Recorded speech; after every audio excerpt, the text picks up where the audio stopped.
श्री राम के पग पंकज में शीश नवाते हैं, हम शीश नवाते हैं।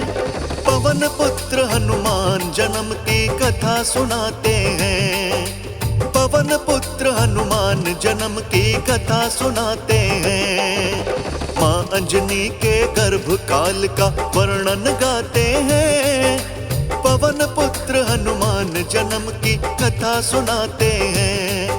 हम पवन पुत्र हनुमान जन्म की कथा सुनाते हैं। जय पवन पुत्र हनुमान, जय वीर बली बलवान, जय वीर बली बलवान, जय पवन पुत्र हनुमान।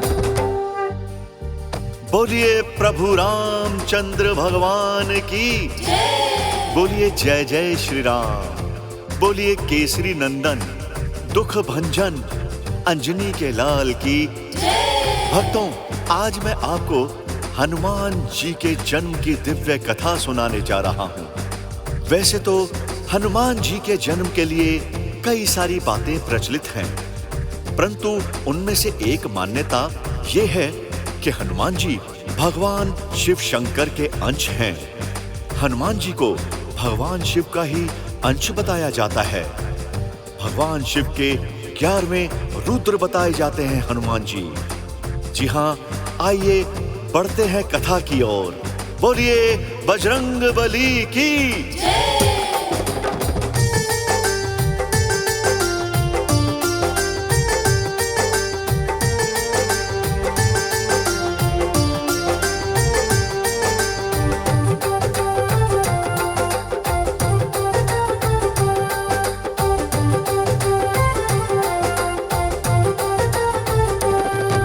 राम भक्त हनुमान जन्म की पावन कथा सुनाता हूँ। शंकर स्वयं केसरी नंदन कैसे हैं बतलाता हूँ। कैसे है बतलाता हूँ, कैसे है बतलाता हूँ। शिव जी का अवतार 11वां हनुमान कहलाते हैं। शिव जी का रुद्र अवतार है, वेद पुराण बताते हैं। कैसे जन्म हुआ हनुमत का, कैसे उन्हें वरदान मिला, कैसे बने वो राम के सेवक, कैसे हर सम्मान मिला।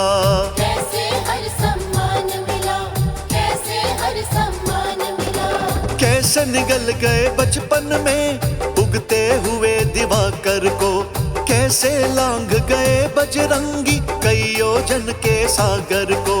कैसे गर्भ किया था धारण अंजनी देवी माता ने, कैसे राम मिलन का उनका लिख दिया भाग्य विधाता ने। हम पवन पुत्र हनुमान जन्म की कथा सुनाते हैं, हम कथा सुनाते हैं। माँ अंजनी के गर्भ काल का वर्णन गाते हैं। जय पवन पुत्र हनुमान, जय वीर बली बलवान, जय वीर बली बलवान, जय पवन पुत्र हनुमान। भक्तों, पौराणिक कथाओं के अनुसार जिस समय समुद्र मंथन किया गया तो समुद्र के अंदर से 14 रत्न निकले थे। उन रत्नों में से एक रत्न अमृत कलश का था। जी हाँ भक्तों, अमृत पाने के लिए देवताओं और दैत्यों में भय शुरू हो गई। युद्ध शुरू हो गया। देवता चाहते थे कि अमृत देवताओं को मिले और दैत्य चाहते थे कि अमृत हमें मिलना चाहिए। जब बात बिगड़ उठी तब भगवान विष्णु जी अत्यंत सुंदर मनमोहिनी का रूप धारण कर लेते हैं और दैत्यों के सामने आ जाते हैं। दैत्य उस मोहिनी रूप को देखकर सम्मोहित हो जाते हैं।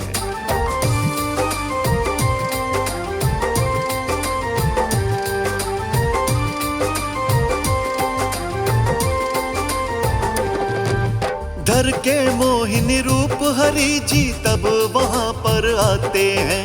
दैत्यों को आकर्षित करके नैनन तीर चलाते हैं। नैनन तीर चलाते हैं, नैनन तीर चलाते हैं। दैत्य मोहिनी की सुंदरता देख देख मर जाते हैं। सुंदरता के मोह जाल में वो दानव फंस जाते हैं।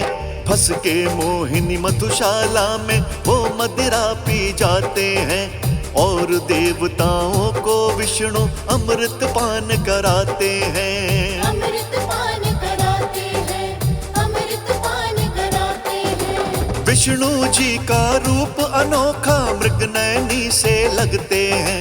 चंचल नटखट मीणा जैसे उनके अंग थिरकते हैं। कामदेव भी शर्मा जाए, सुंदर रूप स्वयंवर था।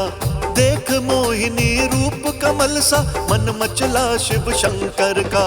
काम वासना जागृत हो शिव मचल से जाते हैं, पीछे पड़ जाते हैं। हम पवन पुत्र हनुमान की कथा सुनाते हैं। जय पवन पुत्र हनुमान, जय वीर बली बलवान, जय वीर बली बलवान, जय पवन पुत्र हनुमान। जी हाँ भक्तों, विष्णु बने मनमोहिनी स्वरूप को देखकर भगवान महादेव काम वासना के वशीभूत होकर मोहिनी को पाने के लिए विचलित हो जाते हैं।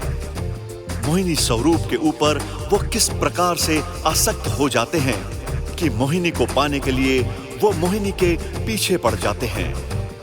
विष्णु बने मोहिनी भोलेनाथ के मन की बात समझ जाते हैं और भोलेनाथ से बचने के लिए इधर उधर भागने लगते हैं। मोहिनी आगे और भोलेनाथ पीछे पीछे। भोलेनाथ का अंतर्मन इस प्रकार व्याकुल हो जाता है कि उनके शरीर से एक ऐसा महातेज उत्पन्न होता है जो कि गर्भ धारण के लिए उपयुक्त होता है। जी हाँ भक्तों, जब पवन देव भोले बाबा के इस महातेज को देखते हैं तो ये सोचते हैं कि अगर ये महातेज पृथ्वी पर गिर गया तो पृथ्वी इसको संभाल नहीं पाएगी। ऐसा सोच वो अपने तेज वेग के द्वारा इस महातेज को अंजनी के गर्भ में प्रवेश करवा देते हैं और कुछ दिनों बाद अंजनी गर्भ धारण कर लेती है। तो आइए सुनते हैं आगे क्या हुआ।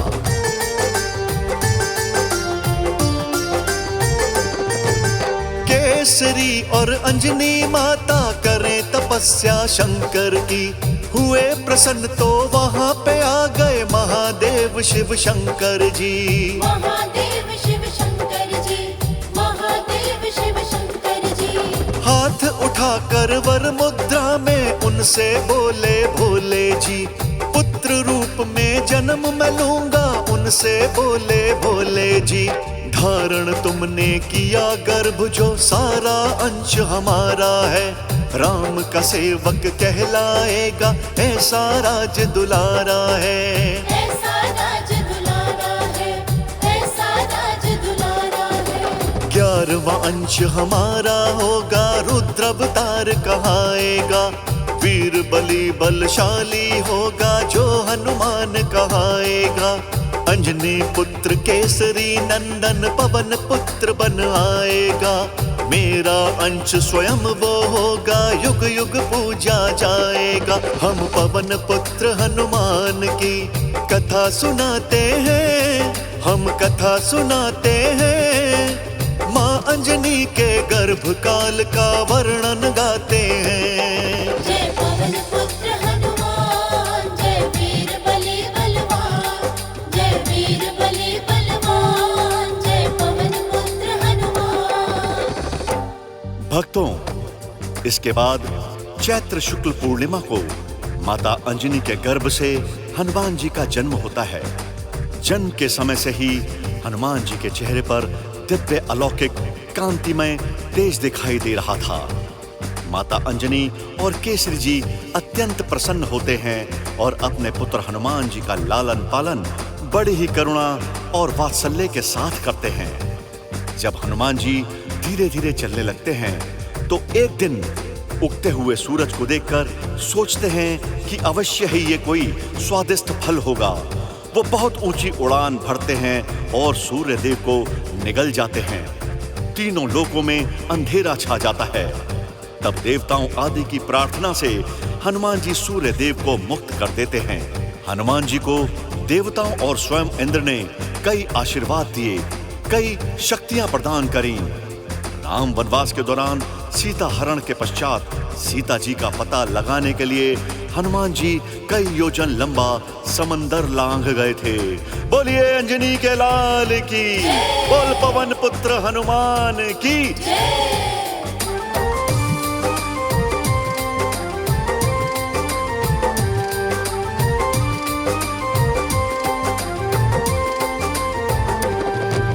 शिव का अंश समाया जिनमें हनुमान कहलाए, ऐसे जन्म हुआ हनुमत का महावीर कहलाए। महावीर कहलाए, महावीर कहलाए। आज भी रहते हैं पृथ्वी पर बना के कोई भेष, अवधपुरी हनुमान गढ़ी पर लगती भीड़ विशेष। श्री राम के दूत यहाँ है पवन पुत्र हनुमान, लाए सजीवनी लखन जियाए वीर बली बलवान। वीर बली बलवान, वीर बली बलवान। रामायण में हनुमान को मिला है उच्च स्थान, सुंदर कांड में किया गया है जिनका भव्य बखान। हनुमान जी को जो सुमरे दूर रहे शैतान, हनुमान संकट हारी करते हैं सदा कल्याण।